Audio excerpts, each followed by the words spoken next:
आज हम लोग भाग 2 कर रहे हैं और पहले वाला भाग में हम लोग बात किए थे कि एक कंडीशन ऐसी है कि शादी करनी है ना? तो वहाँ 2 विकल्प थे कि एक में बहुत ज़्यादा पैसा उड़ा-उड़ा करके प्रतिष्ठा, इज़्ज़त, रिस्पेक्ट वगैरह कमाना है और एक में उतना पैसा उड़ाना है ताकि शादी हो जाए, ठीक है, कोई दिक्कत नहीं बस। कोई बुरा भी ना कहे, कोई खराब ना कहे, बस ठीक-ठाक हो जाए और नहीं तो उड़ाने का कोई लिमिट नहीं है क्योंकि उड़ाना है, दुनिया को दिखाना है तो उसका लिमिट नहीं है, तो मैं उस पे बात किया था। अगर आप उसको देखेंगे तो ये वीडियो शायद और आसानी से समझ आएगी। चलिए इस वीडियो में, तो एक कंडीशन था कि शादी करनी ही है। अब इसमें दूसरा कंडीशन लेते हैं क्योंकि मैं चाह रहा हूँ कि धीरे-धीरे हम लोग आगे बढ़ें, समझते रहें और धीरे-धीरे आगे बढ़ें। तो दूसरा कंडीशन ये है कि शादी लड़की का करना है, बच्ची का शादी होगा, लेकिन अभी डेट फिक्स नहीं है, अभी है ना? उसमें अभी विकल्प है ना? तो जैसे मान लीजिए कि अब थोड़ा-सा समझिए, कोई अचानक से अगर मुझे कोई गेंद से या पत्थर से मार रहा है, तो मेरे पास बहुत कम समय और कम विकल्प हैं। या तो मैं ऐसे कर लूँ, या तो ऐसे कर लूँ, या तो वो लगेगा, है ना? अब जान बचने वाली नहीं है ना? तो सिचुएशन, समय, परिस्थिति के अनुसार विकल्प होते हैं। या तो मैं ऐसे गर्दन झुका लूँ, या तो ऐसे झुका लूँ, या तो लग जाए, है ना? अब मेरे पास ज़्यादा विकल्प नहीं है। लेकिन अगर पता चल जाए कि वो पत्थर से मारने वाला 2 साल बाद आएगा, है ना? तो बहुत सारी चीज़ें की जा सकती है ना? तो बहुत सारी चीज़ें सोची जा सकती हैं, बहुत सारी चीज़ें की जा सकती हैं। उससे बात किया जा सकता है, मनाया जा सकता है या फिर उसे खत्म ही कर दिया जा सकता है। बहुत सारी चीज़ें की जा सकती है ना? तो जो मैं कह रहा हूँ कंडीशन 2 अभी टाइम है ना? अभी इसमें सिचुएशन में क्या है कि गार्जियन को या माँ-बाप को लग रहा है कि बेटी पैदा हो गई है तो मैंने एक पाप पैदा कर दिया या गुनाह हो गया या फिर अब बोझ-सा ढोना पड़ रहा है। अगर ये बोझ जल्दी से जल्दी ज़िंदा रहते अगर नहीं हटाएँगे तो कोई क्या कह देगा, पता नहीं कौन कुछ कह देगा तो फिर हम कैसे जिएँगे? ये सब बात रहती है ना? इसीलिए चिंता में वो सारा परिवार रहता है। लेकिन अभी समय है। मैं कह रहा हूँ कि जो 50 लाख आप शादी में खर्च करने वाले हैं, अभी टाइम है, वो 50 लाख का कम से कम आधा, 25 लाख, ठीक है? आधा आप ऐसे ही आधा ऐसे ही आपको बच गया और वो शादी में मत फूकिए, 25 लाख क्या करिए कि लड़की के पढ़ाई में लगा दीजिए, 25 लाख। और 25 लाख से भी मैं कह रहा हूँ कि 25 लाख बहुत ज़्यादा हो गया। आप 50 लाख लगा रहे थे, आप उसका 10 गुना कम 5 लाख रुपए सिर्फ लड़की के ऊपर खर्च कर दीजिए 5 साल में, वो भी एक बार में नहीं, 5 साल में मतलब धीरे-धीरे 2000 4000 ऐसे करके महीना में ये सब और 5 साल में आप खर्च कर दीजिए 5 लाख रुपया और अगर शादी करेंगे तो एक ही दिन आपको 50 लाख रुपया फूँकना पड़ेगा। 5 साल अगर लड़की के पीछे अगर आप अ उसको पढ़ा दिए या फिर अच्छा उसका गाइड कर दिए, तो जिससे आप शादी कर रहे हैं वैसे-वैसे और नहीं तो 100 लड़कों को खरीद लेगी, आराम से 5 साल बाद अगर अच्छे से मेहनत करी तो। सिचुएशन, कंडीशन के अकॉर्डिंग काम किया जाता है। तो आप 5 लाख में उससे कई गुना इसको आगे उड़ान दे सकते हैं। इसको किसी की गुलामी नहीं करनी पड़ेगी। आप जो भोजन खाने के लिए किसी को पैसा दे रहे हैं कि लो बेटा मेरे बेटी को भोजन खिलाना और कुछ गहने-वहने बनवा देना ताकि लोग इसको गाली ना दें और अपना शारीरिक ज़रूरत पूरा करना तुम्हारा भी पूरा कर ये जो डील आप कर रहे हैं, इस डील को भूल जाइए फिलहाल। इतना ही डील होता है, इससे आगे ना और पीछे कोई बात नहीं है। अगर कुछ और अंदरूनी बात है तो मुझे बता दीजिए कि और अंदरूनी क्या बात है? बस बात इतना शारीरिक डील, लड़की मेरी जो है वो खाएगी क्या? क्योंकि इसको कुछ आता-जाता है नहीं, ये भैंस बराबर है, तो इसके पास तो कुछ है नहीं, तो लड़के के पास पैसा है तो ज़ाहिर-सी बात है आप पैसा देंगे तो वो खिलाएगा। और मार्केट में अपना लोग उसको गाली ना दें तो कुछ माला वगैरह कान में कुछ छेदवा कर पहना जाता है, ये सब नाक वगैरह में, तो उससे गाली लोग नहीं देते हैं, अच्छा करते हैं, है ना? झुकते हैं, सोना वगैरह देखते हैं उसको, उन लोगों को लगता है कि ये महँगा चीज़ कुछ है, कुछ बड़ी चीज़ है, महँगा चीज़ है, पता नहीं हो, है ना? मुझे भी पहले लगता था कि कोई बड़ी चीज़ है, लेकिन मुझे लगा कि इसका इससे मतलब इसका क्या यूज़ है? तो पता नहीं, समझ नहीं आया। आप लोगों को समझ आया होगा तो बताइएगा मुझे। क्योंकि देखिए, मुझे जो साफ जितना समझ आता है, मैं उतना ही मैं आप लोगों को बताना चाह रहा हूँ। क्योंकि जो मुझे नहीं समझ है, उस पे भी अगर मैं बोलूँगा, तो फिर मैं सब कुछ गलत, जितना एकदम साफ दिख रहा है, अगर उससे ज़रा भी इधर-उधर होगा, मैं नहीं चाहता हूँ कि आप लोगों को मैं बताऊँ।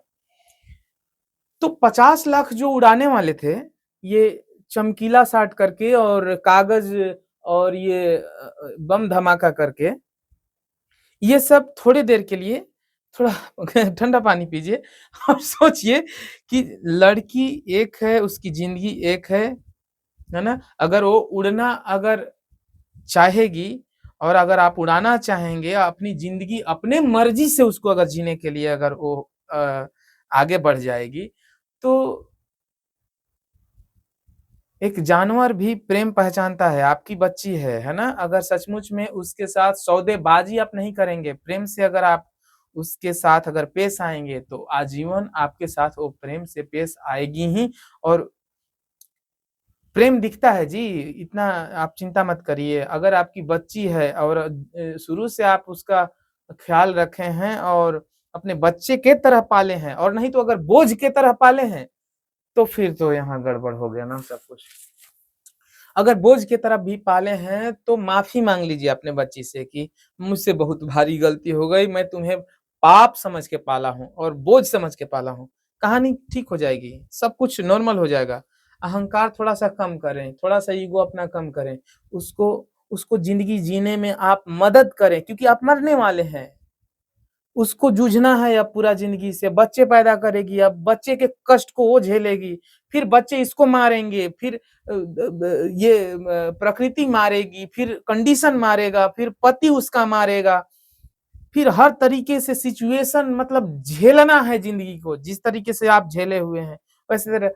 लेकिन इसको थोड़ा-सा अगर मैं ये कह रहा हूँ कि थोड़ा-थोड़ा आगे चलिए, कदम से कदम मिला करके, हल्का-हल्का। अगर जे मान लीजिए कि समाज में ही रहना है और रूढ़िवादी अगर आप मान लीजिए आप मानते हैं या फिर चलते हैं, तो थोड़ा वो भी मान लीजिए, क्या बुरा होता है ना?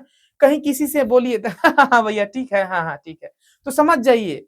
वहाँ पर आपको समझना है कि ये नौटंकी जो कर रहा है, चाहे कोई भी हमसे जुड़ा हुआ है, हमारा ऊर्जा सोखने के लिए जुड़ा हुआ है, हमसे उसको कुछ चाहिए, वो इसलिए जुड़ा हुआ है, बिना चाह के कोई जुड़ा नहीं हुआ है, ठीक है? लेकिन अंतरात्मा से ये कहिए कि ये सब जुड़े हुए हैं, ठीक है जुड़े रहें, लेकिन मुझे अपना काम करना है, अपने काम में व्यस्त रहिए। आप अपने काम को अगर डिले करके, डिनाय करके अगर रहेंगे, तो आपका सब लोग यूज़ करेंगे, आपका घर, परिवार सब कुछ बर्बाद हो जाएगा, गरीबी के चक्कर में, ये रील देखने के चक्कर में, सब खत्म हो जाएगा। थोड़ा-थोड़ा आगे बढ़िए, थोड़ा-थोड़ा आगे बढ़िए।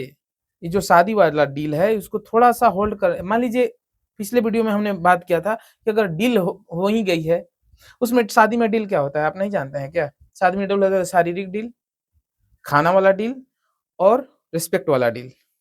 ये तीनों डील करके और आदमी पैसा भंजा लेता है, ठीक है। लेकिन अगर फाइनल नहीं हुआ है डेट, ये दूसरा सिचुएशन है ना? हर एक गार्जियन के लिए मैं एक अलग-अलग वीडियो बनाऊँगा। थोड़ा-सा पानी पीजिए, थोड़ा-सा चाय पी लीजिए, आराम से बैठिए, सोचिए कि ज़िंदगी इसकी है और ये पैदा हो गई है, इसका जीवन मुझे खराब करना है या अच्छा करना है? क्योंकि आप जो करेंगे वही होगा। ऐसा नहीं है कि उड़ के कुछ हो जाएगा। पैसा देंगे, किसी के साथ सौदेबाजी करेंगे तो सौदा होगा। इसको वही पैसा का 10 गुना कम अगर पढ़ाई में लगाएँगे तो ये पढ़ जाएगी। इसको मेहनत करना सिखाइए। ये अगर ये गुलामी करेगी तो इसको नहीं पता कि शादी के बाद क्या होता है। इसको नहीं पता है ना, फर्स्ट फर्स्ट एक्सपीरियंस हर चीज़ का होता है। इसको नहीं पता है कि होगा क्या। लेकिन आपको पता है कि देखिए, शादी, बच्चे, फिर वो बड़ा, उसका शादी, बच्चे और उसके साथ एक और चलता है, बच्चे हुए, वहीं से टेंशन शादी के लिए गार्जियन करेगा, और फिर बच्चे का शादी करेगा, फिर उसका बच्चा होगा, फिर मतलब कि बच्चे का शादी का टेंशन, और टेंशन करके बच्चा पैदा करो, फिर बच्चे का शादी का टेंशन। समझ रहे हैं मैं क्या कह रहा हूं? जैसे अभी अपने बच्ची को शादी का आपका टेंशन है, पैसा जिंदगी भर जुटाए हुए हैं, पूरा जिंदगी आपने लोस्ट कर दिया, बर्बाद कर दिया, अपने जिंदगी का कंज्यूमर निकाल दिया। किस लिए? लड़की का शादी करने के लिए। जिंदगी भर चेहरे आपके देखने लायक नहीं है, चेहरा पे ऐसा लग रहा है कि, है ना, 2, 2.5, 3, 4 जितना बज सकता है सब बजा हुआ है ना, पूरा बैंड बज गया है चेहरे का, पूरा शरीर का बैंड बज गया है, पूरा दिमाग का बैंड गया है, सब बैंड बज के आप बैंड बजवा लिए है ना। बैंड किस लिए बजवाए हैं? आपको टेंशन है कि बोझ कैसे उतारें। अरे बोझ नहीं है बाबा, बोझ नहीं है। कैसे? किसने कहा कि बोझ है? किसने कह दिया? क्यों सुन लिए? बोझ कैसे है? उसको पढ़ाइए, उसको कंट्रोल में बस मत रखिए, उसको सपोर्ट करिए, उसको सपोर्ट करिए, आगे बढ़ाइए, उसको अपने पैर पे जीने के लिए ये करिए। आप अपने उसको कंट्रोल में गुलाम करके क्यों जिलाना चाहते हैं? अपने ही बच्ची को अपने कंट्रोल करके क्यों जिलाना चाहते हैं? और इसी के चक्कर में वो आपसे भी यही सीखेगी कि कंट्रोल किया जाता है ना, नहीं तो। और उसी कंट्रोल में जिंदगी भर टेंशन, आपका घर बिक गया, खेत बिक गया, जिंदगी बर्बाद, लड़की का, लड़के का जिंदगी बर्बाद, वो भी फंस गया इसके चक्कर में। इस साइकिल को तोड़ना होगा। आप लोग आगे बढ़ाइए, अपने बच्चियों को आगे बढ़ाइए, और मैं बेटियों से भी कह रहा हूं कि आगे बढ़ने के लिए थोड़ा सा कदम आगे बढ़ाइए, प्रयास करिए, है ना, क्योंकि नहीं तो फिर आपकी मर्जी, गोल घेरा है ही, चक्कर है ही, जिंदगी भर टेंशन लीजिए शादी करने के लिए, और एक दिन फूंक दीजिए पैसा, 4 लोग आएंगे, 100-200 देंगे, उनको मिठाई, वो पैसा देंगे तब आप मिठाई खिलाएंगे, या फिर आप मिठाई खिलाएंगे तब वो पैसा देंगे। खाली बोल दीजिए कि हमारे घर आज मिठाई नहीं बना है, खाली पैसा दे करके सब लोग जाओ। यहाँ इतना कंडीशनड है एक दूसरे से कि आप अगर समझेंगे नहीं, क्योंकि आप शादी करेंगे और मिठाई और या भोजन नहीं खिलाएंगे, ये हो नहीं सकता, मार के आपको मुआ देगा सब, क्योंकि आप उसका खाए हैं, तो आप अगर करेंगे तो खाएगा ही। आप ये करिए कि हमको शादी नहीं करनी है, हमको क्या करना है, बच्ची को पढ़ाना है, चलिए 10 वर्ष पढ़ाइए उसको, 40 वर्ष तक पढ़ाइए, कहने दीजिए कहने वाले को, 40 वर्ष के बाद अपना वो जिंदगी जीने लगेगी। ठीक है, क्योंकि जिंदगी जीना बहुत मायने रखता है।